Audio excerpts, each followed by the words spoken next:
Happy Tuesday. I don't know about you, but I sometimes can't remember what day of the week it even is.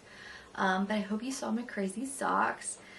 I don't have super crazy socks, but the ones that I do have polka dots on them, and there's little tiny, the backs of them make into hearts. So I wanted to have these for Valentine's Day, but they came a little bit late, so I didn't get them to wear them for that, but I'm wearing them today for Crazy Sock Day. I hope you have yours on.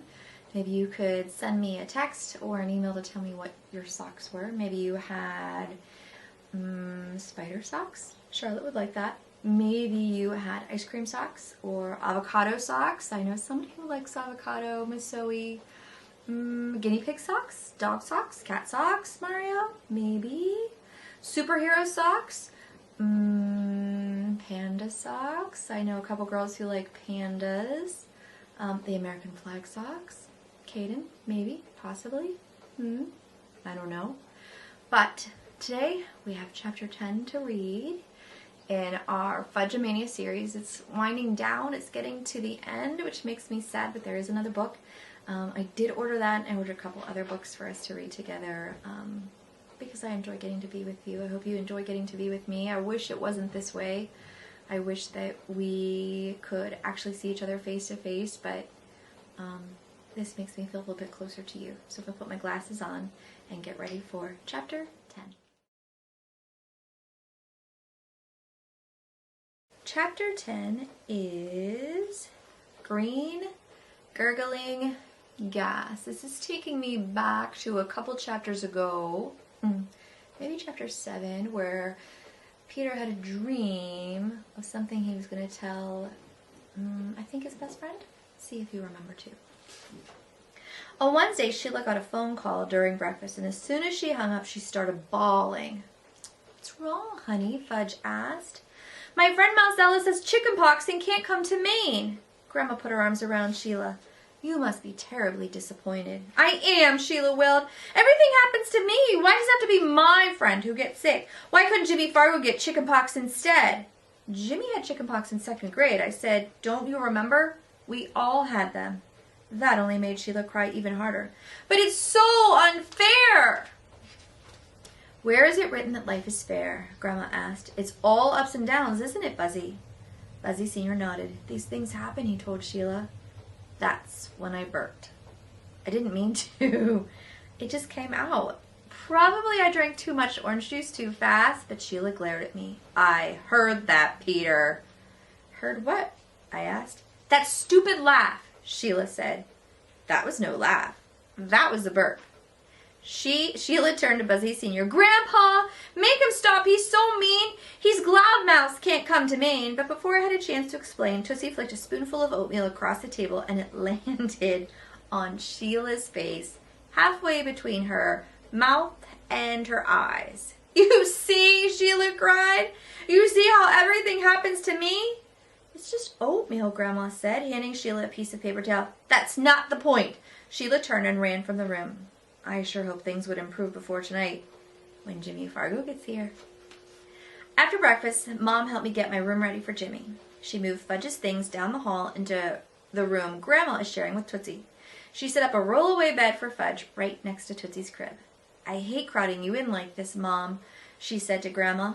"I don't mind," Grandma said. "Sleeping in the same room as my grandchildren is a privilege. It's a lot more fun than sleeping in a room by myself." "You should get married," Grandma, Fudge said. "Then you wouldn't have to sleep in a room by yourself," as he jumped on the rollaway bed. "That bed isn't designed for jumping," Mom told him. "It's going to collapse if you don't stop." Fudge tumbled off the bed like some Olympic gymnast and landed on his feet.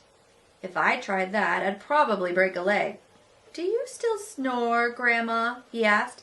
"Fudgy," Mom said, "that's not a polite question." But Grandma didn't mind. She said, "I really don't know, Fudge. You'll have to tell me." "Snoring keeps the monsters away," he said. "Yes," Grandma said. "I'm sure it does." Wink, wink. "When I get married, I won't have monsters in my room," Fudge said. "Says who?" I asked. "You don't get monsters when you sleep in a bed with somebody else." "That's why you want to get married," I said? "So you won't have monsters in your room?" "Why else would I want to get married?" "You should talk to Mitzi," I told him. "She's got monster spray." Monster spray? Mitzi's Monster Spray, I said in a deep voice, trying out my commercial. Made from a grandmother's secret formula. Spray twice a day and melt your monsters away. Really, Peter? Mom said. But Fudge liked the idea. He jumped back onto the rollaway bed and bounced up and down singing, Monster Spray melts your monsters away. Fudgy, Mom warned. But it was too late. Both ends of the rollaway bed sprang up, catching Fudge in the middle. Snap, right in the middle. I imagined the headline in tonight's paper. 5-year-old flattened by rollaway bed. Get me out of here! Fudge yelled. Okay, Mom and Grandma held the bed apart and I pulled him out. Stupid, stupid bed, Fudge cried, kicking it. If you do that to me, I'm going to chop you up into little pieces. Let's not blame the bed, Mom said. Later, when we were in the backyard, Fudge told Buzzy Sr. what happened. Those beds can be very tricky, Buzzy Sr. said. Fudge nodded. Then out of nowhere he said, Do you snore, Buzzy? I used to snore, Buzzy Sr. asked, as if Fudge's questions were perfectly natural. But since I sleep alone, I really don't know. How come you sleep alone? Because my wife died. Fudge got this serious look on his face. You could tell he was thinking hard.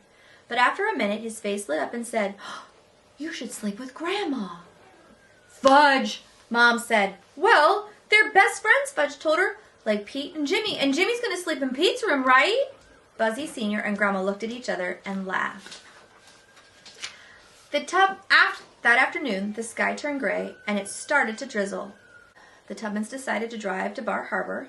That's the town where all the tourists go. It's got hundreds of little shops selling t-shirts with sayings about Maine, like cool as a moose in Bar Harbor, or Maine, 50 miles from nowhere. Count me out, Libby said. I gotta be at work by 3.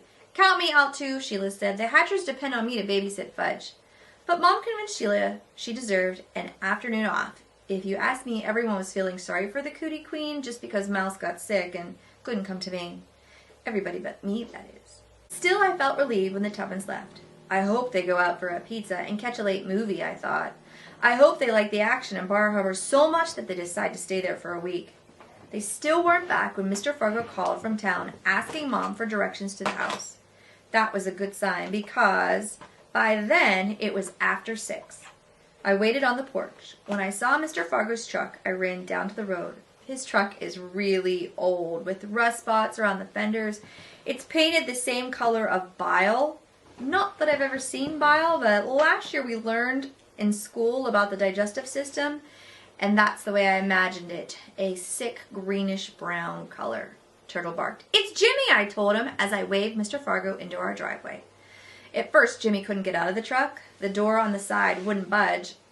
He kicked it a couple of times and then banged it with his shoulder. Finally, it creaked open. But then we were laughing. Turtle jumped up and tried to lick Jimmy's face. Good boy, nice doggy, Jimmy said, patting him. Turtle knows a friend when he sees one, I said. Jimmy gave me a bear hug and we slapped hands. It was great to see him.